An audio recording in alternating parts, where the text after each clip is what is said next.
हमारे चैनल को सब्सक्राइब करें और बेल आइकन दबाएं। मैं हूं दयानंद शेट्टी और आप मुझे इंस्पेक्टर दया के नाम से जानते हैं। For more episodes of CID, subscribe to lift crime and hit the bell icon.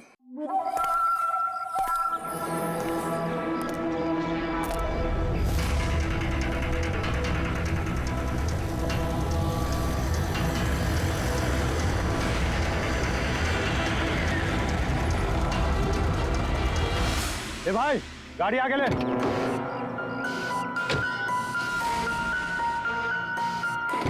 बोला ना तुझसे, गाड़ी आगे ले तो आगे ले। अरे भाई कैसे आगे लूं? गाड़ी खराब हो गई है ना। प्रॉब्लम बाद में देखना, धक्के मार के आगे लो पहले। थोड़ी आप लोग भी मदद कीजिए। हम क्या मदद करें? तुम इस आदमी को मैं पहचानता हूँ सर। इसका मतलब हमारी इन्फॉर्मेशन एकदम सही है। यानी कि वो रूट नाम का कंप्यूटर हैकर इसी जगह पे होगा और वो रूट जरूर कोई खतरनाक प्लानिंग कर रहा है सर। चाहे कुछ भी हो जाए, उसे जिंदा पकड़ना है, ये जानने के लिए कि उसका मिशन क्या है। और इस मिशन में तुम दोनों साइबर कॉप की आगे भी जरूरत लगेगी। तुम यस सर। यहाँ बाहर गेट पे खड़े रहना। ओके बाहर सर। नजर रखना। चलो।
तो कोई नहीं।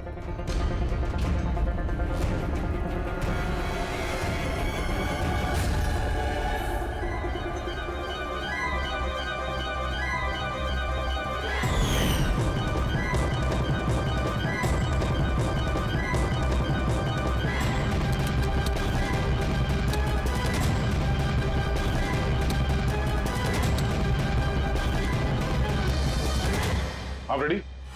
सर सब जगह देख लिया, यहाँ पे कोई नहीं है। खबर तो गलत नहीं हो सकती, यहीं कहीं होना चाहिए। चलो देखते हैं।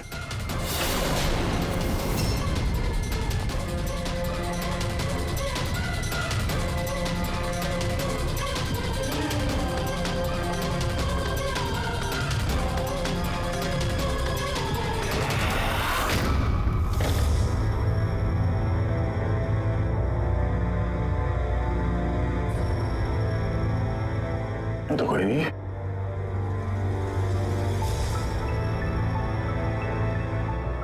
शहर अभी भी गर्म है, लगता है यहाँ पे कोई था अभी। मगर सर एंड मौके पे भाग कैसे निकला? सर हम लोग तो चारों तरफ से बंगले के अंदर घुसे, किसी को बाहर भागते हुए नहीं देखा है। सर हाँ? सर ये मॉनिटर देखिए। सर ये तो घर के आसपास की फुटेज चल रही, कहीं वो हमें देख के भाग तो नहीं गया? हो सकता है, वो ज्यादा दूर नहीं गया होगा। जरा जगह को अच्छी तरह से चेक करो और पूर्वी इस कंप्यूटर को चेक करो, देखो क्या मिलता है। तब तक मैं गेट पे जाके देखता हूँ।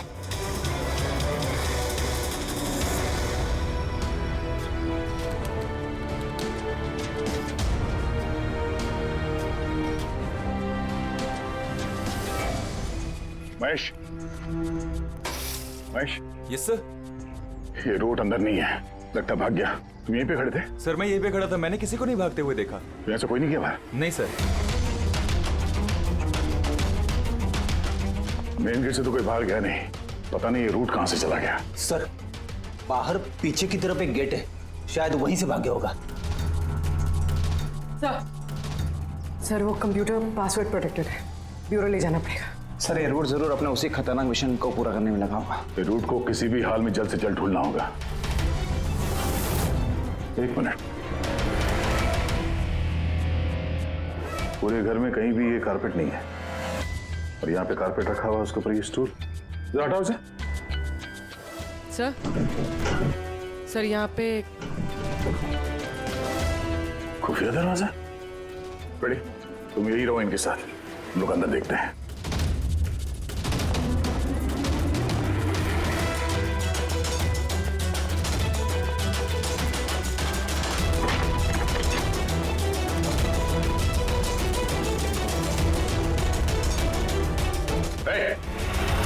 अब अगर अपने बचाव में कुछ कहना चाहती हो तो यही वक्त है। मुझे कुछ नहीं कहना, जो भी कहना मेरा वकील कहेगा। सर हमने इस रूट का कंप्यूटर सिस्टम एक्सेस कर लिया है और इंक्रिप्शन में भी सफल हो गए हैं। कुछ पता चला? हाँ सर इसने पिछले कुछ दिनों में इंटरनेट पे भयानक वीडियोस पोस्ट किए हैं। डार्क वेब पर sir. Actually dark web internet की एक ऐसी काली जगह होती है सर, जहाँ पर हर मुजरिम अपने गैरकानूनी कामों को एक टेक्नोलॉजी की मदद से अंजाम देता है, जैसे हथियारों की तस्करी हो, किडनी की चोरी या फिर किसी को मारने की सुपारी। सर ऐसा कोई भी काम नहीं है जो इस साइट पर नहीं होता है। समझ में ये बात नहीं आती, जब सब कुछ इतने खुले में होता है, सबको पता है, तो इसे रोकने के लिए हम कुछ करते क्यों नहीं? सर ये इतना आसान नहीं है। एक्चुअली इस साइट पर जाने के लिए आपको एक कंप्यूटर सॉफ्टवेयर की जरूरत होती है, जो चुनिंदा हाई प्रोफाइल मुजरिमों के पास ही होता है। जैसे कि ये रूट। Yes sir. और सर जैसे कि हमें पता है कि इस डार्क वेब पे आईपी एड्रेस और यूजर आईडी ये दोनों गुप्त रहते हैं। जरा दिखा कौन सा वीडियो डाले हैं इस रूट ने।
अरे बाप रे, ये तो किसी डरावनी फिल्म का भयानक सीन है। ये सीन क्यों डाला डार्क वेब में? सर ये किसी फिल्म का सीन नहीं है, ये सब असली में हुआ है और किसी हीरोइन के साथ नहीं, बल्कि एक मासूम लड़की के साथ। जहां तक मुझे याद आ रहा है इसे स्नफ फिल्म कहते हैं ना? हाँ सर, बहुत बड़ी इंडस्ट्री है इन वीडियोस की। कौन है ये लड़की? मुझे नहीं पता। तुम जिम्मेदार हो इसकी मौत की? नहीं सर, मैं किसी की मौत की जिम्मेदार नहीं हूँ। मुझे तो बस पैसे दिए गए थे ये वीडियो डार्क वेब पे डालने के लिए, और मैंने बस डाल दिया। किसने दिए पैसे? मुझे नहीं पता। नहीं पता कहने से काम नहीं चलेगा। एक लड़की की जान गई है। सर मेरे यकीन कीजिए, ऑनलाइन पैसे ट्रांसफर किए गए थे मेरे अकाउंट में। किसने किए मुझे कुछ नहीं पता। पता नहीं है तो पता करो। कंप्यूटर की बहुत बड़ी महारथी हो ना, ये पता करना तुम्हारे लिए कोई मुश्किल काम नहीं है। पता करो। अभिजीत, अगर कोई इस तरह का फिल्म बना के अपलोड कर रहा है तो हमें जल्द से जल्द उस तक पहुंचना होगा जो ये मौत का खेल खेल रहा है। एक काम करते हैं, इस लड़की की फोटो सभी पुलिस स्टेशन में भेज देते हैं। एक बार पता चल जाए लड़की कौन है, सारा मामला साफ हो जाएगा।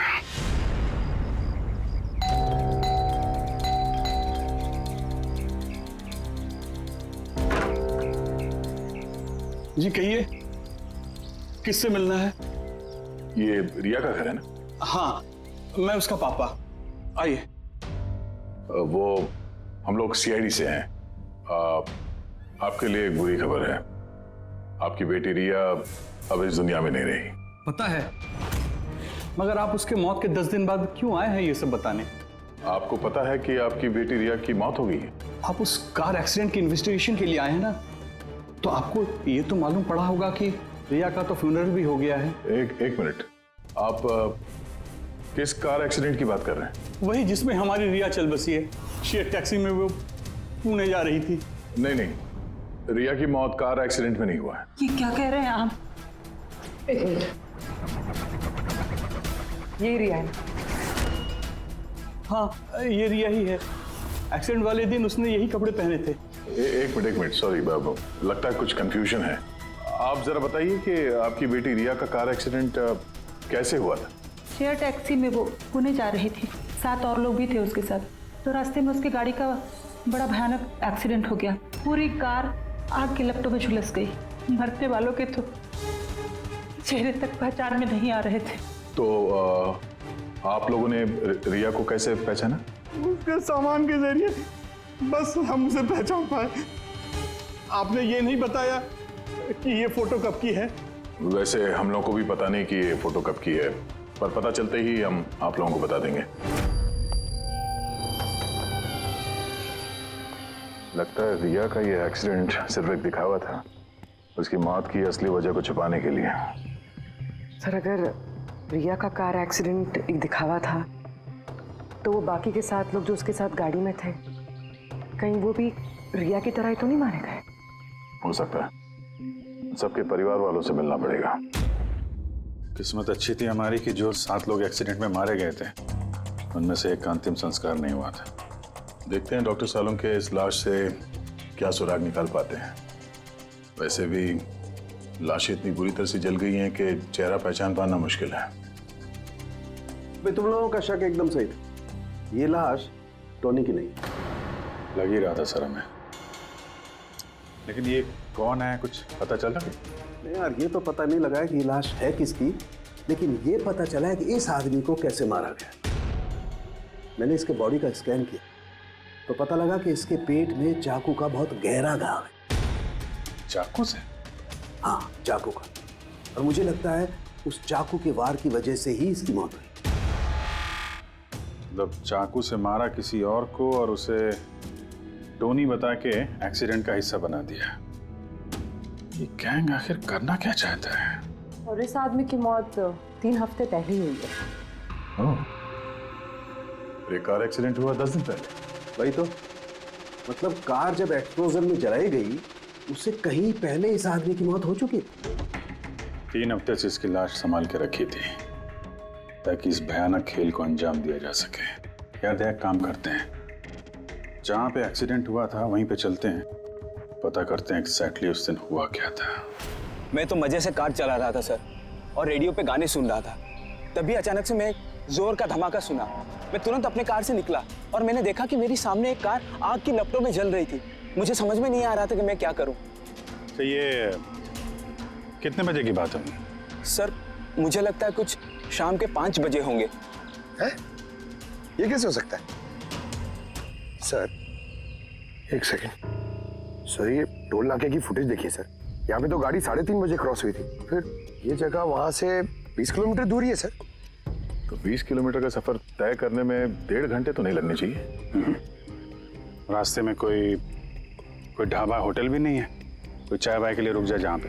एग्जैक्टली। तो उस हिसाब से गाड़ी को यहाँ पे 4 बजे पहुंच जाना चाहिए था, मगर यहाँ पे एक्सीडेंट हुआ 5 बजे।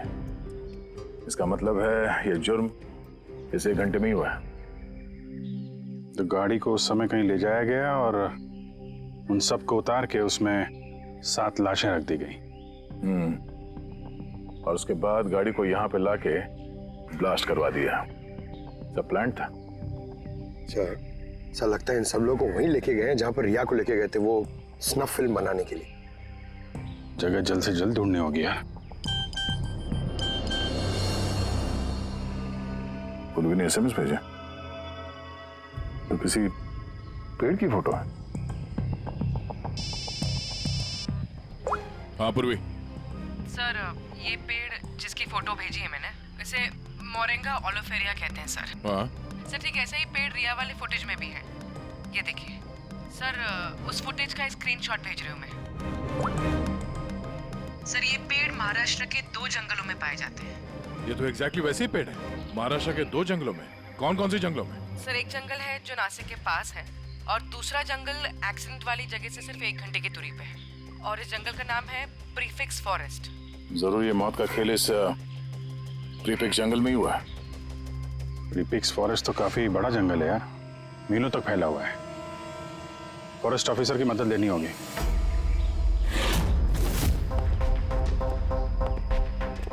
इस जंगल में ये सब हो रहा है, यकीन नहीं होता। क्या आपकी इंफॉर्मेशन पक्की है ऑफिसर? पक्की नहीं होती तो यहाँ तक आते नहीं हम लोग। आप बताइए, कुछ हाल फिलहाल में ऐसी कोई घटना आप लोगों ने कुछ सुनी हो, कुछ देखी हो, जंगल के अंदर कुछ हुआ हो? बिल्कुल नहीं, और अगर ऐसा कुछ होता तो हम जरूर उस पर ध्यान देते। चलो कोई नहीं, फिर भी अपनी तसल्ली के लिए एक बार हम जंगल देखना चाहेंगे। श्योर। वैसे सर, आप लोग पूरा जंगल देखना चाहेंगे? क्योंकि मीलों तक फैला हुआ है ये, इसमें काफी वक्त लग सकता है। नहीं, हम पूरा जंगल नहीं देखेंगे। हमें जंगल का वो हिस्सा दिखाइए जहाँ पे कोई आता जाता नहीं है, क्योंकि अक्सर सुनसान इलाकों में ही जुर्म पनपता है। Okay officers. विनोद, मेघना, इन्हें जंगल के उन इलाकों की दिखाने की जिम्मेदारी आपकी है। ओके? जी सर। Yes sir. सर एक सेकेंड। सर ये देखिए, सर ये जंगल का सबसे घना और सुनसान इलाका है। मेरी समझ से हमें यहीं से शुरू करना चाहिए। ठीक है, देखते हैं।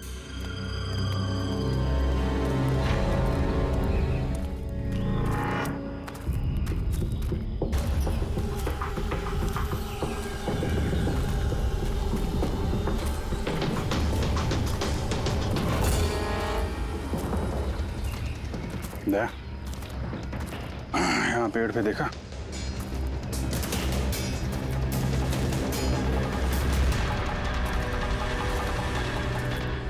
छोटा सा कैमरा। मतलब हम लोग सही जगह पे आ गए हैं। यही वो जगह है जहाँ पे वो फिल्म बनाई जा रही है। कैमरा ऊपर भी है, उस तरफ पैंड है।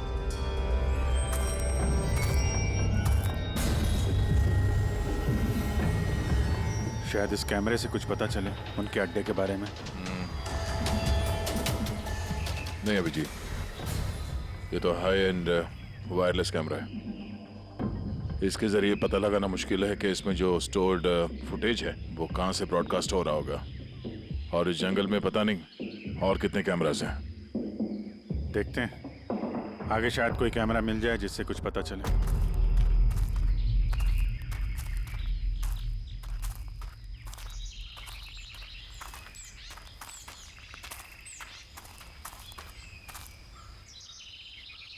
सर, सही निशान देखिए। मुझे लगता है हमसे पहले यहाँ कोई आया है। हम लोग सही डायरेक्शन में जा रहे हैं।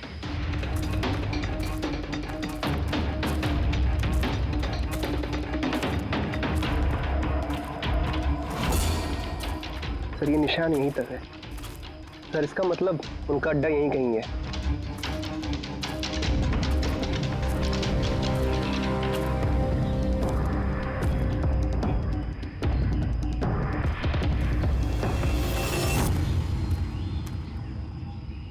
सर जल्दी आइए। एक मिनट सर, एक सेकंड। घबराओ मत, हम लोग CID से हैं। उठो उठो। सर आप लोग CID से, मुझे बचा लीजिए सर।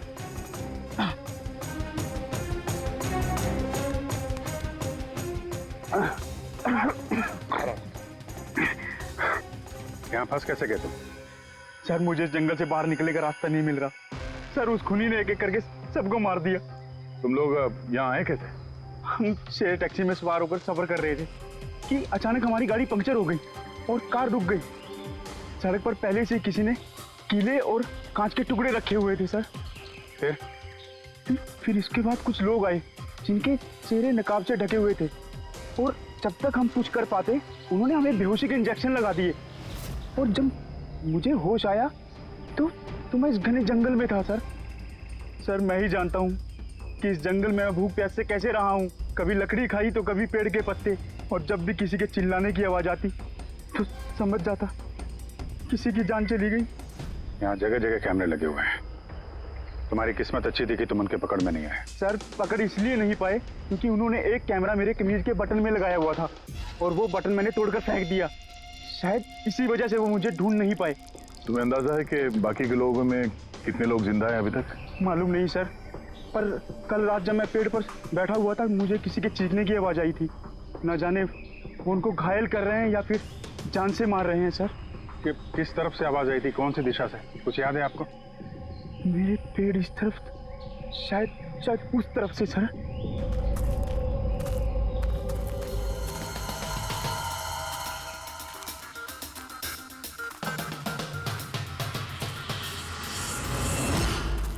सर खून।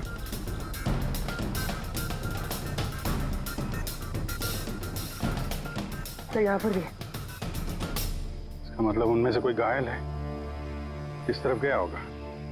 सर ये देखिए, खून के कुछ निशान इस तरफ भी जा रहे हैं। इस तरफ भी खून का निशान है और इस तरफ भी है। दोनों तरफ है। दोनों तरफ देखना पड़ेगा। पंकज, पूर्वी, तुम लोग इधर देख लो, हम लोग इधर देख लेते हैं। विनोद, तुम इनके साथ जाओ और हाँ, हर आधे घंटे में अपडेट देते रहना, ठीक है? आप आइए।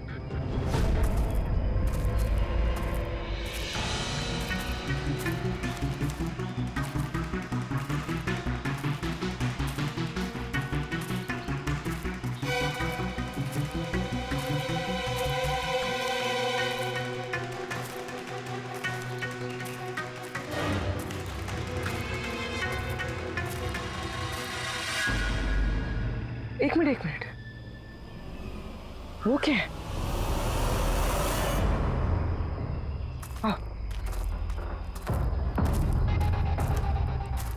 घर, शायद घायल विक्टिम ने यहीं पर पनाह ली हो। जंगल के बीच में घर, मगर नक्शे के हिसाब से तो यहाँ कोई घर नहीं था। हो सकता है ऐसे फिल्म बनाने वालों को ऐसे लोकेशंस की जरूरत पड़ती है ताकि उन्हें कोई ट्रैक ना कर सके। हो सकता है उस घर में जो घायल आदमी है वही मुजरिम हो सकता है पंकज, और ये भी हो सकता है कि आगे और भी कैमरास लगे हों। होशियार रहना।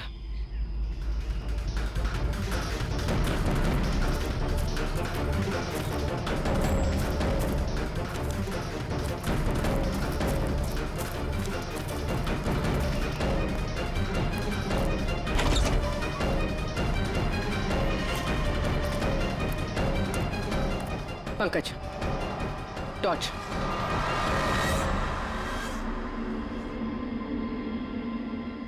ये घर तो एकदम हिंदी फिल्मों की डरावनी पिक्चरों जैसा। ये देखो, उस घायल विक्टिम को यहीं पर लाया गया है। वो आवाज सुनी? अंदर से आ रही है।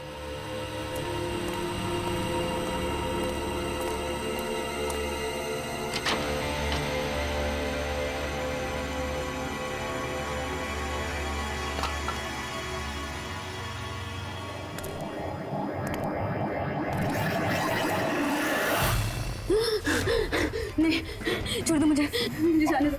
बाहर आओ। मेरे पास मत आना, मैंने कुछ नहीं किया। देखो, हम लोग सीआईडी से, घबराओ मत। आओ, कुछ नहीं होगा तुम्हें। आजा आजा।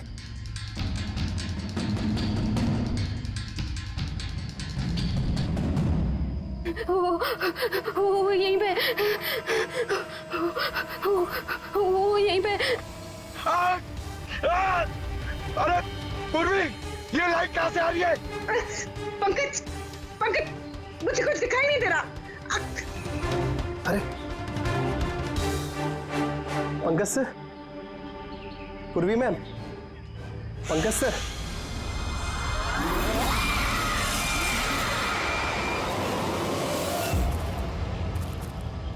सर, खून के निशान तो यहाँ के खत्म हो गए।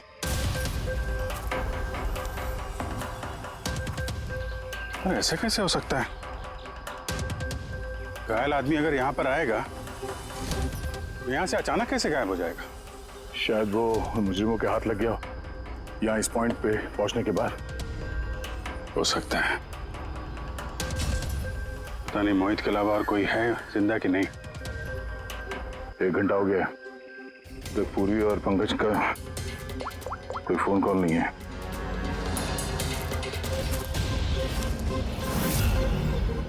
पूरी फोन उठा नहीं रही है। पंकज देखता हूँ।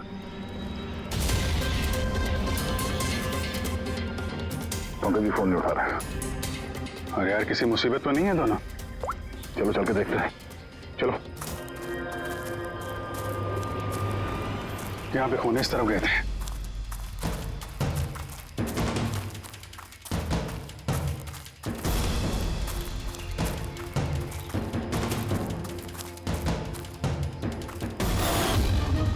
घर के अंदर शायद कोई हो, मैं अंदर जाके देखता हूँ। ठीक है, तब तक मैं यहाँ बाहर देखता हूँ।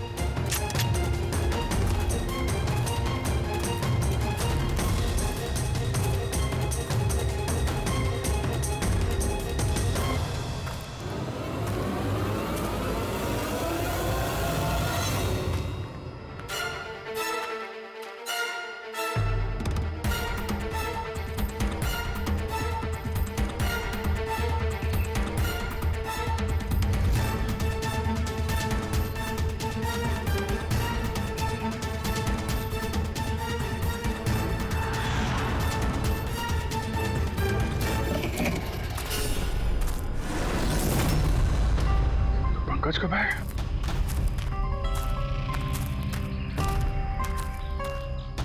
पंकज,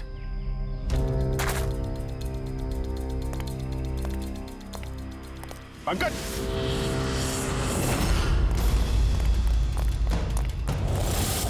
पंकज, पंकज,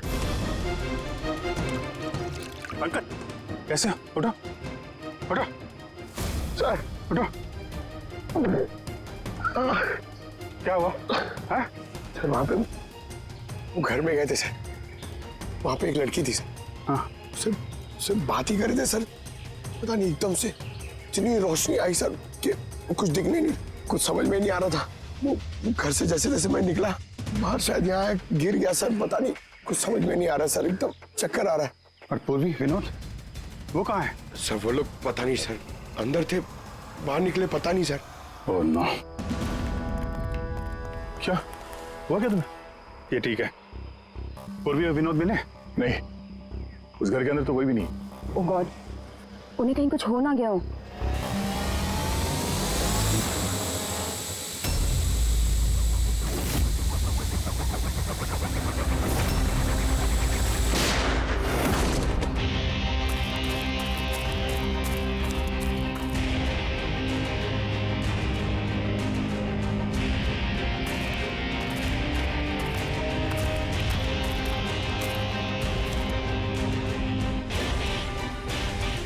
ये सब तो बड़ा मुश्किल होता जा रहा है।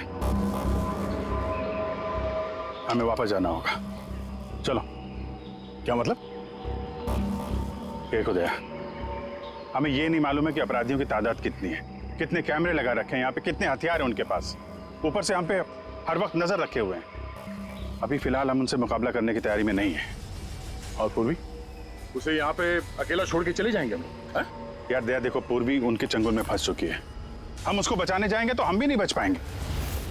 अभिजीत, क्या हो क्या गया तुम्हें? कुछ याद है सीआईडी में हमें पहले क्या सिखाया था? यही कि सबसे पहले अपने साथी को पीछे मत छोड़ना, चाहे वो जिंदा हो या मर चुका हो। अरे यार, हर लड़ाई रूल बुक के हिसाब से नहीं लड़ी जा सकती। हमें यह भी सिखाया गया था कि प्रेजेंस ऑफ माइंड का इस्तेमाल करना अलग अलग परिस्थितियों में। आई एम सॉरी, तुम्हारे इस थॉट से मैं एग्री नहीं करता। आई एम सॉरी, तुम्हें जाना है तुम जा सकते हो, बिना पूर्वी के मैं यहाँ इस जंगल से बाहर नहीं जाने वाला। जिद मत करो दया, हमें ये भी नहीं मालूम है कि पूर्वी जिंदा की जिंदा है कि नहीं। अभिजीत वो एक सीआईडी ऑफिसर है, इतनी आसानी से हार मानने वाली नहीं है। वो बेचारी अकेली लड़ रही होगी उन मुजरिमों से, और अब जब उसे सबसे ज्यादा जरूरत है हमारी, हम पीठ दिखा के भागेंगे यहाँ। ज्यादा जरूरी यह है कि जो लोग उस गिरोह के कैद में नहीं आए हैं उनको बचाया जाए। और तुम्हें पूर्वी की इतनी परवाह है तो जिद मत करो, मेरे साथ चलो, हम लोग अच्छी प्लानिंग बना के वापस आएंगे। चलो। इसे हो क्या गया? सर अभी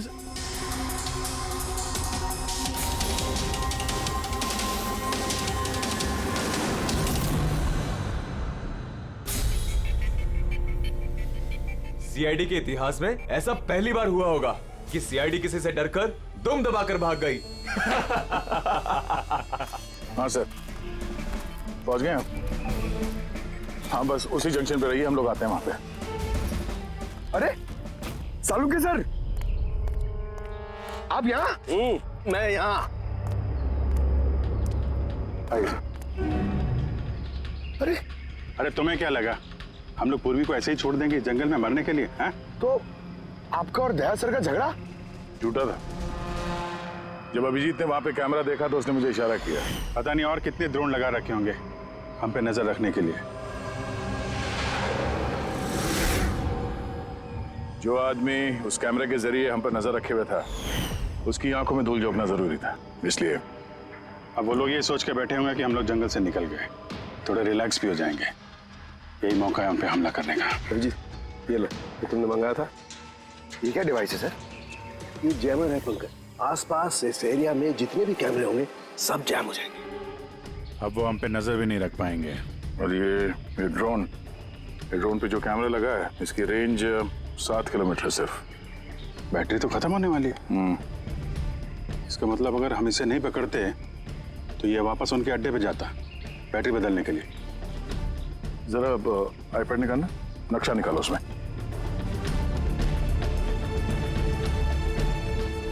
ये वो जगह है जहाँ पे हमें ये ड्रोन मिला था, और इसके पास ही वो बंगलो है। लगता है यही होगा मुजरिम का ठिकाना। तो चलते हैं, चल के आजाद कराते हैं पूर्वी और बाकी जो जिंदा बचे हुए लोग हैं उनको। चलो। नहीं सर, आप मेघना और मोहित आप लोग यहीं पे रुकिए, हम लोग देखते हैं।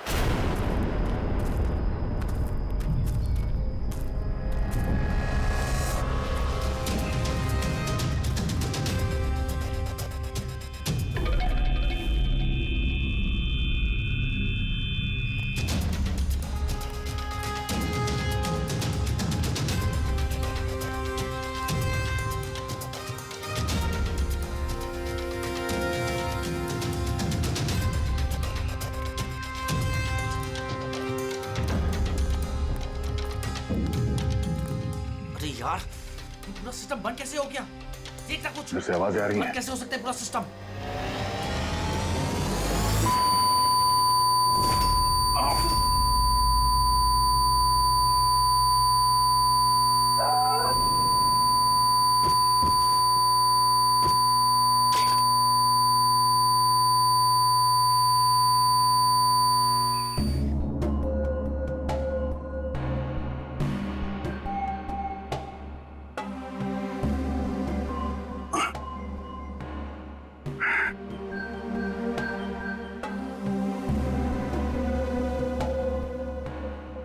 पंकज,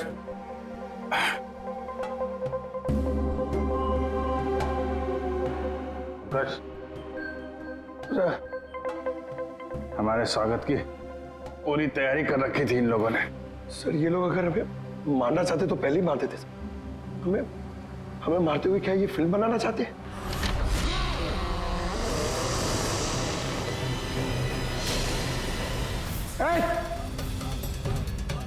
सच जाओ, सच मैं हूं पंकज। पूर्वी,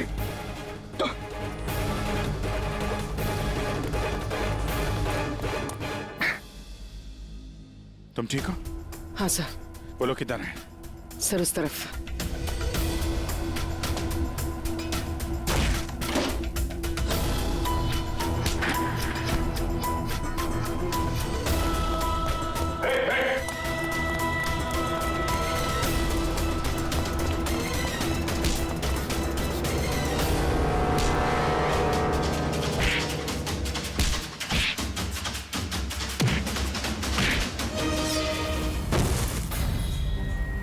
सर चल चल।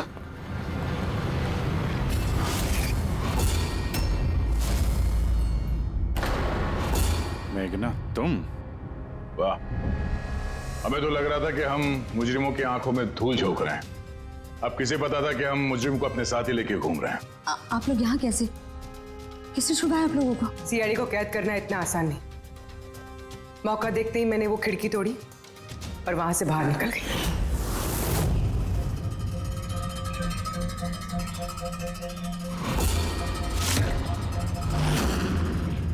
और उसके बाद मैंने उन्हीं लोगों का पीछा किया जिन लोगों को तुमने भेजा था मुझे ढूंढने के लिए। और फिर मैंने उस नकाबपोश आदमी को देखा और उसका भी पीछा किया।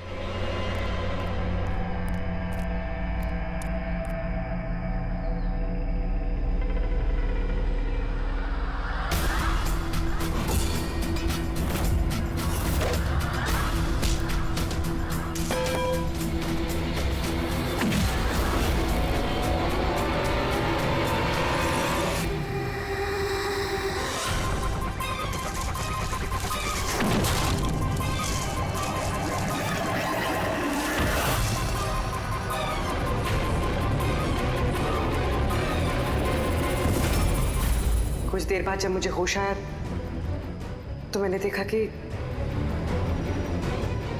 मगर इससे पहले कि मैं बाकी ऑफिसर्स तक पहुंच पाती, तुम्हारी उस सोनिक बूम वाली आवाज ने इन्हें बेहोश कर दिया था। वो तो मेरी किस्मत अच्छी थी कि मैं दूर थी और उस आवाज का मुझ पर कोई असर नहीं हुआ। और फिर मैंने सोचा कि क्यों ना उस नकाब को ही मैं अपना हथियार बना लूं। जिस बेरहमी से तुमने लोगों की जान ली है, तुम तो औरत कहलाने के लायक भी नहीं हो। अब ये बताओ, तुमने ये सब किस लिए किया? ये सब मैंने पैसों के लिए किया है सर। जितने पैसे मुझे इस काम के लिए मिल रहे थे ना, उतना तो मुझे अपनी जॉब में 5 साल में भी नहीं मिलता। और वैसे भी क्या फर्क पड़ता है, रोज इतने लोग मरते हैं, अगर 2-4 और मर गए तो क्या हुआ? तुम्हें शायद मालूम नहीं है कि तुम कितनी बीमार हो। बाकी लोग कहाँ हैं जो तुम्हारे साथ में थे? मैंने किसी को कोई नुकसान नहीं पहुंचाया सर, इतनी भी बुरी नहीं हूं मैं। और वैसे भी मैंने कोई भी खून अपने हाथों से नहीं करा है। मुझे तो एक औरत ने करोड़पति बनने का ऑफर दिया था जो मैंने एक्सेप्ट कर लिया। कौन औरत? बहुत अजीब सा नाम था उसका।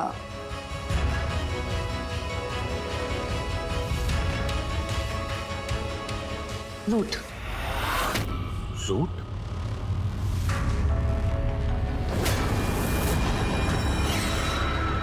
तो रूट है सबके पीछे मास्टरमाइंड। अब उसने ऐसा क्यों किया, उसका जवाब तो अब वही देगी। तो जहां तक तुम्हारा सवाल है, कानून तुम्हें कड़ी से कड़ी सजा देगा।